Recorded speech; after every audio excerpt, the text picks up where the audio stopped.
guys, I don't even want to do this video.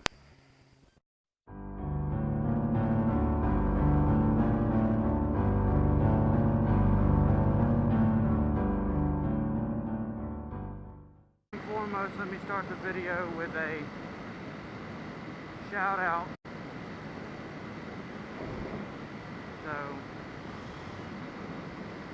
if you guys have noticed the new intro, then you will understand why I'm doing the shout out. This person definitely deserves it. Go check out Riding with Caveman. He's an amazing guy. He's done everything for me that he could with the intro, the logo, everything. So go check him out. Let's get into the video. Alright guys, well, I had a different video planned for this week.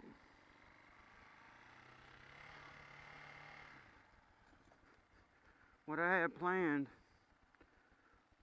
was I was going to make a video kind of comparing my town to Mayberry. We really don't have any law enforcement out here. But I found this guy.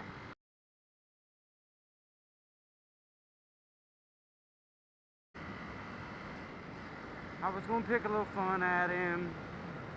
All kind-heartedness and kind of like comparing to Barney Fife and everything. And I had everything prepared, ready to do it. But then this happened. Let's get you up to speed. 11 police officers have been shot, 5 killed Thursday night by what is believed to be 2 snipers who opened fire during a demonstration in downtown Dallas. Authorities say the gunman fired from an elevated position on these police in an ambush-style attack. This is the deadliest attack on U.S. law enforcement since 9/11. All because of one fucking asshole.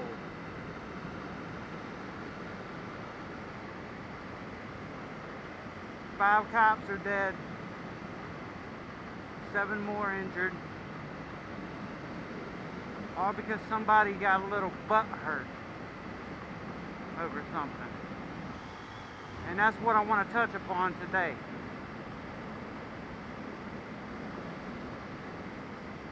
There were 2 shootings by police officers over the past week.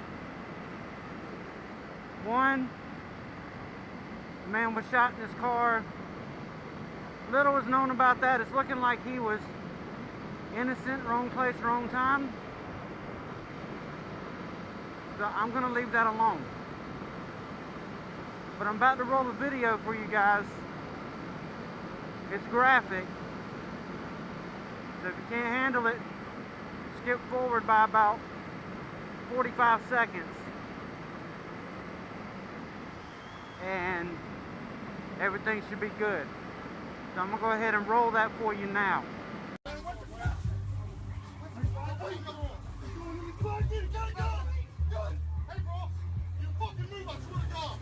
Hey, boss. Hey, boss.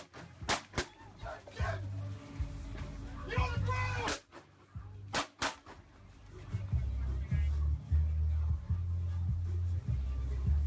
Careful, man. 16 man getting shots fired, shots fired.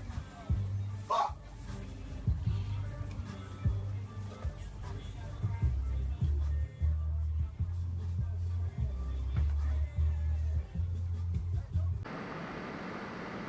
That was the shooting that I want to talk about.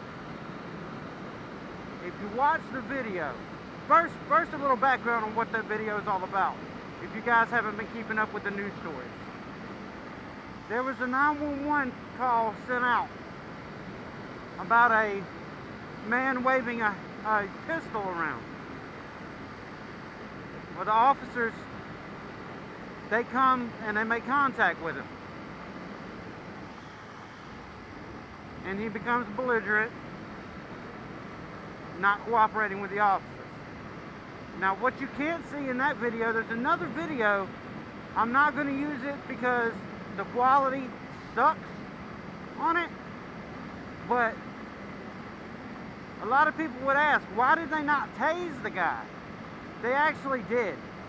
In the first video, before the person raises the camera above the car door so you can see out the window, you hear them tasing him. You hear the taser go off. To little effect. He continued to fight. Now, like I said before, this guy was waving a pistol around. A gun that he never should have had to begin with because he was a convicted felon. Multiple on his arrest record, assault and batteries, some of it domestic, so he's been beating his wife. Also, multiple sex crimes against children. This guy was a convicted felon and a dangerous man. He never should have had that handgun to start with. But I'm going to roll the video for you one more time. And I want you guys to pay attention where his right arm is, under the front of the Toyota Camry. You can see his shoulder moving up and down as he's trying to go into his pocket, which is where the gun was located, which you see the officer take out of his pocket after the shooting. You hear the officer yell, he's got a gun, he's going for the gun.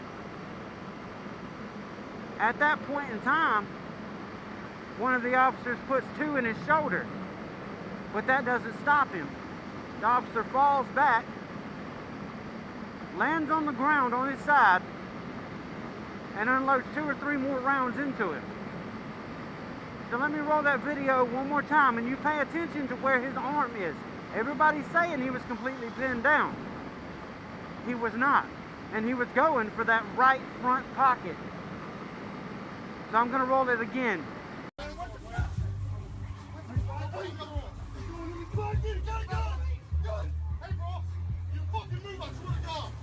Hey, boss. Hey, boss. Get on the ground!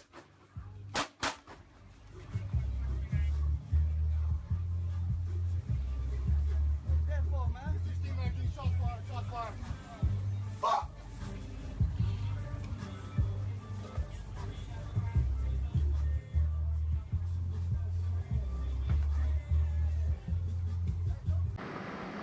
There you go. You see, he was going for the firearm. He was fighting against these officers, trying to get to his weapon. He had every intention of doing harm to these officers. Honestly, these officers did nothing wrong. They followed everything by the book. Now again, I'm not showing the video of them using a taser because the quality sucks. All you can really see is red shirt and 2 black shirts. That's it. But you can hear the taser go off. That video is on YouTube if you want to track it down.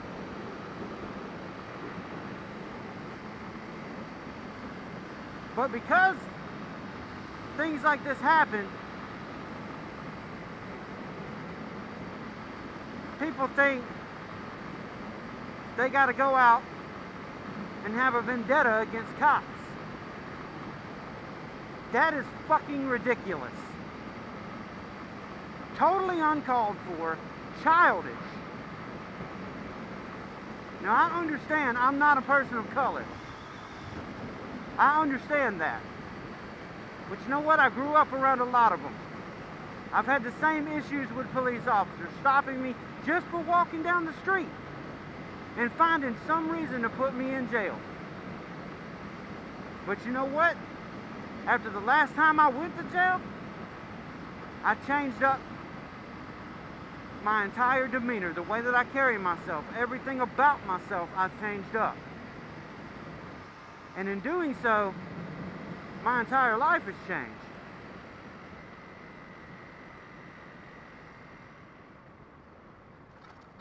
What I mean by my entire life has changed is I don't have those issues anymore.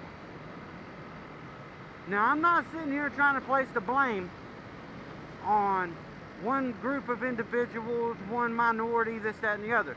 I'll admit, racism is real. Just like Do It With Dan said.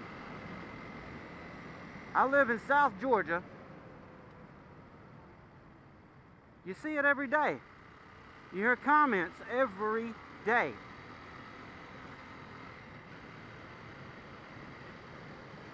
But the thing about it is no one's born inherently racist.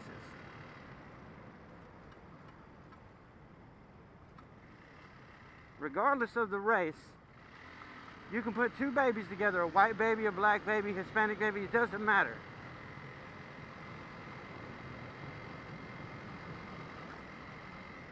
And they're not going to judge each other on the color of their skin. They may look at each other a little differently, trying to understand. But they're not going to judge each other. But when one cries, they all cry. They share in each other's pain.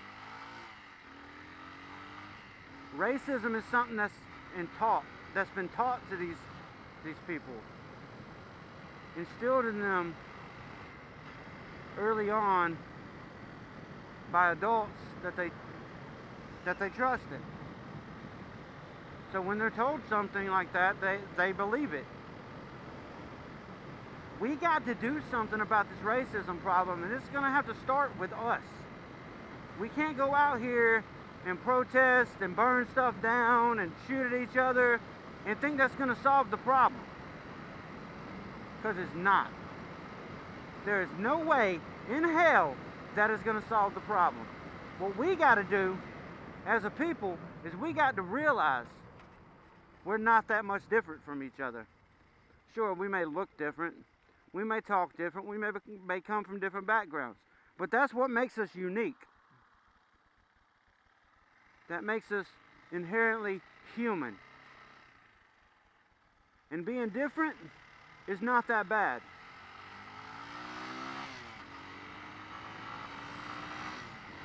Another thing we have to work on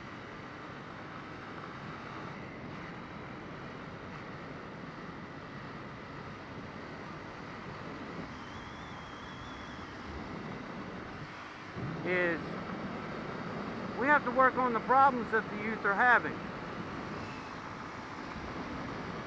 What am I talking about? I can tell you straight up. My daughter went to an all-black Head Start program. She didn't see color. Okay, here's the coolest part, and this made me proud, is that she brought home a class photo, her being the only white kid at the school. And she tells me, "Daddy, let me show you which one I am." Even though she stood out like a sore thumb because of her skin color, she didn't see it that way.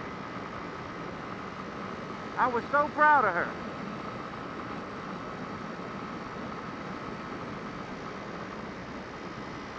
Here recently, she started to make comments regarding race, and it wasn't because I myself or her mother instilled that in her. She's just heard it from other people. And it breaks my heart.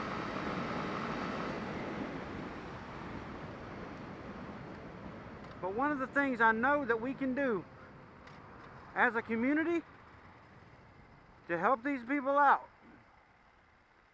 to help these youth out,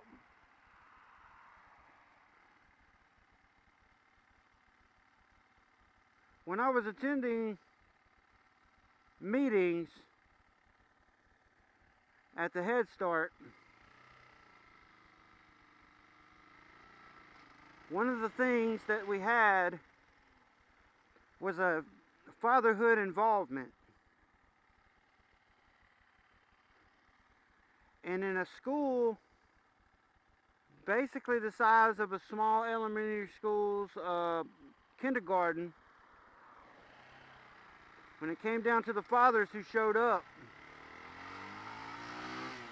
it was me and 5 other dads. That's it. You could tell which kids were suffering from the not having a father thing, because you'd walk into the classroom and they'd be the ones to jump up and cling to your leg. We have a lot of single mothers and single fathers out there who don't have that strong male role model or that strong female role model. So what we need to do is step up. You don't have to be their dad, their uncle, their grandfather, their brother. You don't have to be that. You can just be a strong male or female role model from the community to help these youth out, because it has been proven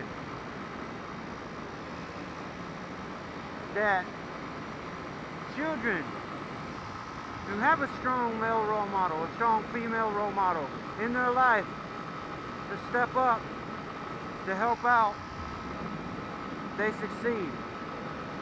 While those who don't tend to not succeed. That's why dropout rates are so high. Everyone's chasing that fast dollar. Everyone wants that fast dollar. But I can go ahead and tell you right now, that fast dollar is not the way to go. That fast dollar leads to an early casket or a lifetime in the prison system. So please, guys, look inside yourself and see if you might be able to help. And let's change the way we think, let's change the way we look at each other, and let's make a difference for the better, guys. Rest in peace to the officers that fallen. A quick recovery to those who were injured. I love you guys. We can be the change that we want to see in the world. We can be that change. We just got to be willing to be that change. I know I'm willing to be. And I'm hoping you are too. But until next time, guys, I'm Zombie Rider 85. You guys are awesome. Ride safe. If you're listening to this, you are the resistance.